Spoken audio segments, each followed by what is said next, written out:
Good day, everyone. Welcome to my YouTube page once again. So, I'm going to be summarizing a book titled As A Man Thinketh. So, to begin, I'm going to start with a subtopic in the book, or a part of the book, which is titled Thoughts and Character. So, in this part of the book, the author, which is James Allen, said that we are literally what we think. Our character is simply the sum of all our thoughts. But that also gives us extreme power because by changing our thoughts, we can change our character. This part of the book also said that if we want to change our character and our situation in life, all we have to do is changing our thoughts. Each individual is an author of his own life. The author compared the mind of a person to a garden. Just as a gardener must carefully tend their garden to grow beautiful plants, a person must cultivate their thoughts to develop noble character. So this is another part of the book, which is titled Effect of Thoughts and Circumstance. In, in this part of the book, it was explained to us that the outer conditions of our lives are the reflection of our inner thoughts and our inner states. The inner thoughts and our outer condition are not exactly the same because external conditions do have a major influence, said by the author. However, there is a relation between the two, and we can have a major influence on our outer condition with the way we direct our outer condition. Whatever you think of yourself, you are. Since we can change our circumstance and our life, the author makes the point that blaming and complaining are useless, more than useless actually. They poison your thoughts. So this is another part of the book which is titled Effects of Thoughts on Health and Body. So in this part of the book, we're taught that the mind influences our body as well. The author says that habits of thoughts will produce physical effects on our body, and if our thoughts are negative, they will produce bad effects. The book also links our thoughts to actual habits we form, which makes a lot of sense. If we think about our health and care about it, we are more likely to form positive habits on health, eating, and exercise, which will lead to a better life. So, in this part of the book, we're just told that whatever you think will also affect your health and your body. Thanks. This part of the book is titled Thought and Purpose. In this chapter, it was explained that until thought is linked with purpose, there is no intelligent accomplishment.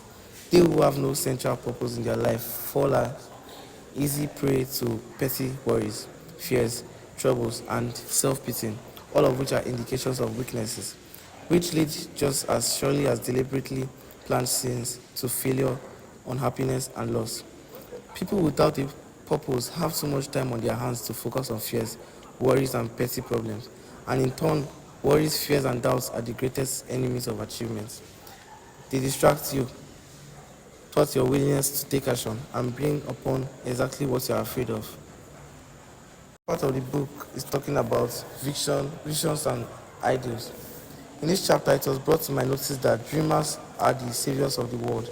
Those who cherish a beautiful vision and a lofty ideal in their hearts will one day realize it. Cherish your visions, cherish your ideas, cherish the music that stirs in your heart, the beauty that forms in your mind, the loveliness that drapes your purest thoughts. For out of them will grow our delightful conditions, all heavenly environment of these, if you but remain true to them. Your world will at last be built. Dreams and visions underpin reality, by the author. So this part of the book is titled The Thought Factor in Achievement. In this chapter, it was explained that all that we have to achieve and all that we fail to achieve is the direct result of our own thoughts. In this chapter, it was stated that all achievements in life are a direct consequence of his thoughts. However, he also adds an important element, which is hard work. A high achiever must sacrifice a lot to accomplish a lot. As physically weak people can make themselves strong by careful and patient training, so people of weak thoughts can make their thoughts strong by exercising themselves in thinking right. to put away aimlessness and weakness, and to begin to think with purpose. So this part of the book is titled The Thought Factor in Achievement. In this chapter, it was explained that all that we have to achieve and all that we fail to achieve is the direct result of our own thoughts. In this chapter, it was stated that all achievements in life are a direct consequence of his thoughts. However, he also adds an important element, which is hard work. A high achiever must sacrifice a lot to accomplish a lot. As physically weak people can make themselves strong by careful and patient training, so people of weak thoughts can make their thoughts strong by exercising themselves in thinking right, to put away aimlessness and weakness, and to begin to think with purpose. So this part of the book is titled From Poverty to Power. And under this is another subtopic, which is the lesson of evil. Unrest and pain and sorrows are the shadows of life. It is not sufficient to deny or ignore evil. It must be understood. Evil is not an abstract something outside yourself. It is an experience in your own heart. All evil is corrective and remedial, and is therefore not permanent. It is rooted in ignorance of a true nation. We remain subject to evil, as evil is the direct outcome of ignorance. So when the lessons of evil are fully learned, ignorance passes away and wisdom takes its place.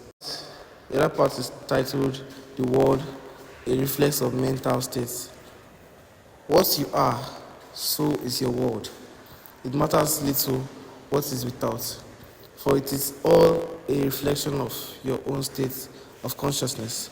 All that you positively know is contained in your own experience. All and so become part of you. Circumstances can only affect you, and insofar as you allow them to do so. If circumstances had the power to bless or harm, they will bless and harm all men alike. So this part is titled The Way Out of Undesirable Conditions. Whatever a man sows, that shall he also reap. Hatred, anger, jealousy, envy, lust, covetousness, all those are fires which burn, and whoever even so much as touches them must suffer the torment of burning. All these conditions of mind are rightly called evil. The cause of all power, as of all weakness, is within.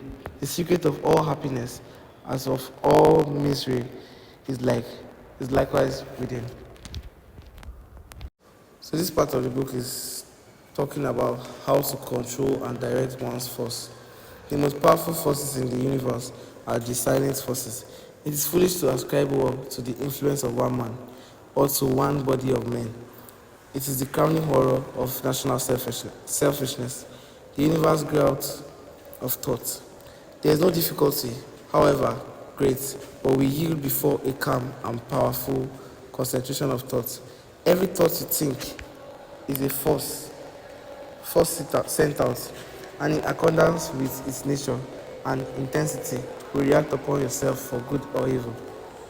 The difference between a savior and a sinner is this, that the one has a perfect control of all the forces within him, the other is dominated and controlled by them. So this part of the book is talking about the secret of health, success and power. So as we're told, to dwell continually in good thoughts is to throw around oneself a psych atmosphere of sweetness and power, which leaves its impress upon all who come in contact with it.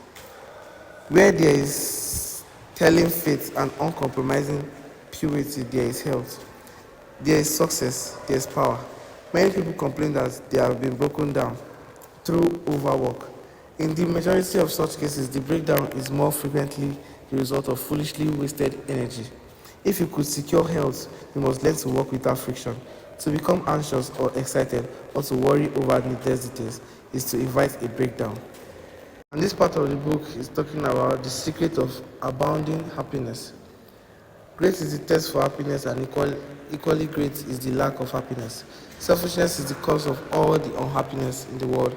Happiness is that inward state of perfect satisfaction, which is joy and peace, and from which all desire is eliminated. Insofar as you succeed in losing yourself in the service of others, in that, in that measure, will happiness come to you, and you will reap a harvest of bliss. And the last part of this book, which is talking about the realization of prosperity.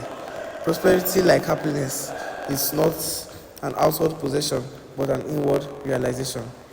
He is poor who is dissatisfied. He is rich who is contented with what he has. And he is richer who is generous with what he has. Nature gives all without reservation and loses nothing. Man gives it all, loses everything. Thank you.